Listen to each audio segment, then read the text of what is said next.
repetition of inside part evokes this rereading. The scene that ultimately confirms Beloved as a grotesque ghost narrative is the exorcism in front of 124. Rumors of Sethe being haunted by her own baby ghost surface. It appears the baby ghost is Beloved, who now has taken the shape of a pregnant woman, naked and smiling in the heat of the afternoon sun. Denver, Sethe's daughter, however, is certain Beloved is the ghost of the baby that Sethe tragically murders in order to prevent her children from experiencing slavery. Sethe commits infanticide to keep my children away from what I know is terrible.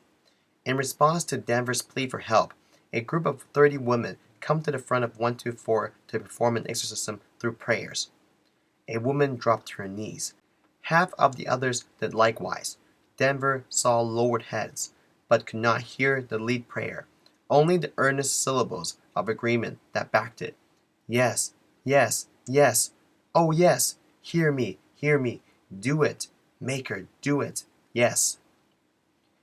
The effects of exorcism remains ambivalent. Some say that Beloved disappeared, and even exploded right before their eyes. Others report how a little boy saw cutting through the woods a naked woman with fish for hair. The mysterious departure of Beloved, however, leads Sethe into greater depression. In fact, the mere existence of Beloved comes into question.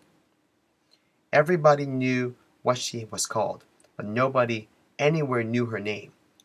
Disremembered and unaccounted for, she cannot be lost because no one is looking for her, and even if they were, how can they call her if they don't know her name? Although she has claimed, she is not claimed. In the place where long grass opens, the girl who waited to be loved and cry, shame erupts in other separate parts, to make it easy for the chewing laughter to swallow her all away. It was not a story to pass on. The exorcism is a product of repression, a struggle between amnesia and rememory. On one hand, the community consciously does not mention Beloved.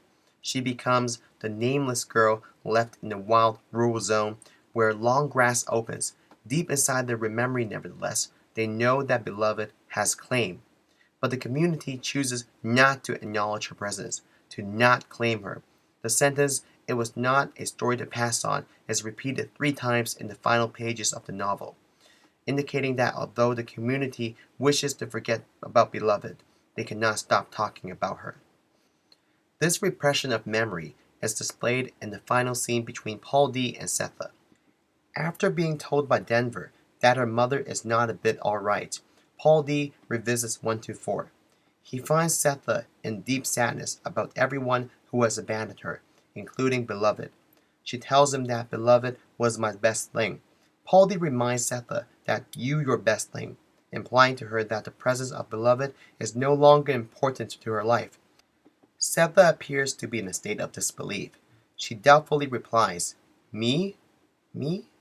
Like the community, Paul D wants Sethe to forget Beloved. He wants Sethe to forget the slavery-related memories the girl represents. Paul D wants her to move forward, but Sethe is unable to let go of her dead child, of her haunted and haunting past. The ghostly presence of Beloved and the final exorcism shape how readers interpret the novel as a whole. The novel Beloved appears as a historical novel based on the Reconstruction abolition period of the late 19th century. The novel is specifically set in 1873. Readers find numerous detailed rememorys of slavery experiences. But the uncertainty that Beloved and the exorcism evoke challenges the reliability and plausibility of the novel.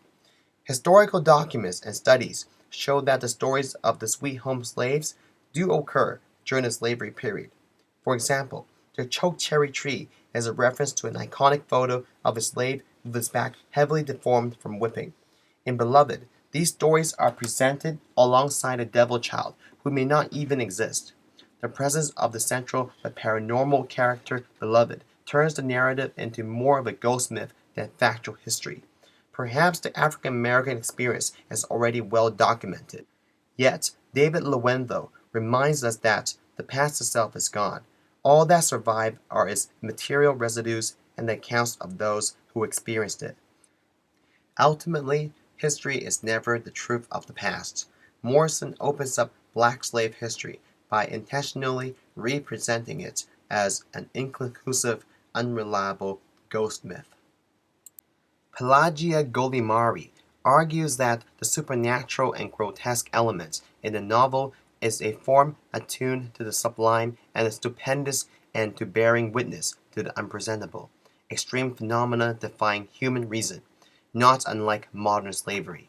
Similarly, Howard Zinn argues protest literature is also the literature of the absurd, as it creates bizarre and unreal situations which upset our ways of thinking about the world by going outside the boundaries of rational thought, thus compelling us to make a radical break from the orthodoxies that confine us.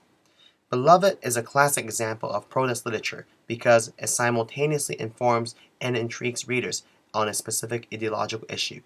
As a protest writer, Morrison does not attempt to represent a traditional sense of historical and psychological realism.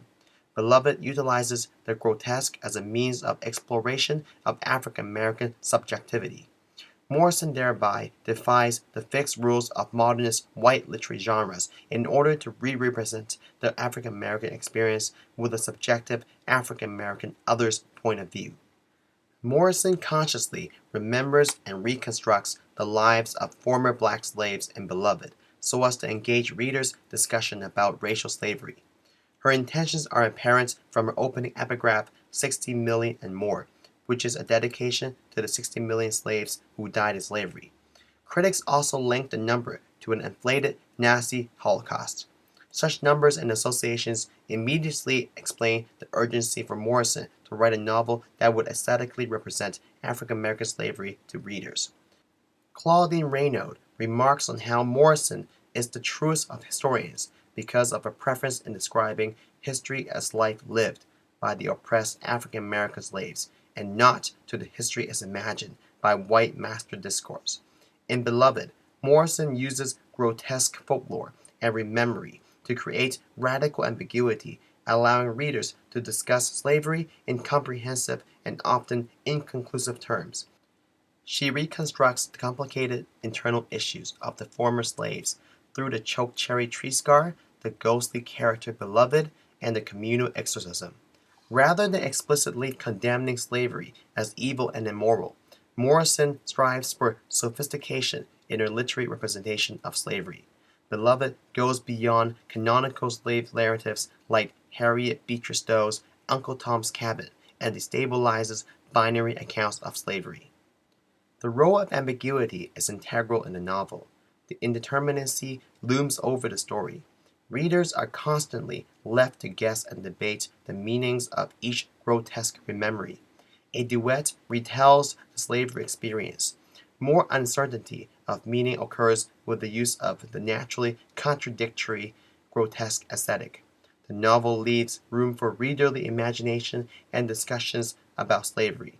Via the complex, nonlinear rememorys of former black slaves, readers are exposed to a counter-narrative, one that disrupts the simplicity of Eurocentric pro-slavery arguments. New perspectives and information are derived from African American others and ambiguously presented through sophisticated aesthetics. This compels readers to reimagine the paradigm of racial slavery. Unlike pro-slavery advocates who justify slavery through the seemingly indisputable arguments of history, science, and religion, Morrison champions aesthetic uncertainty.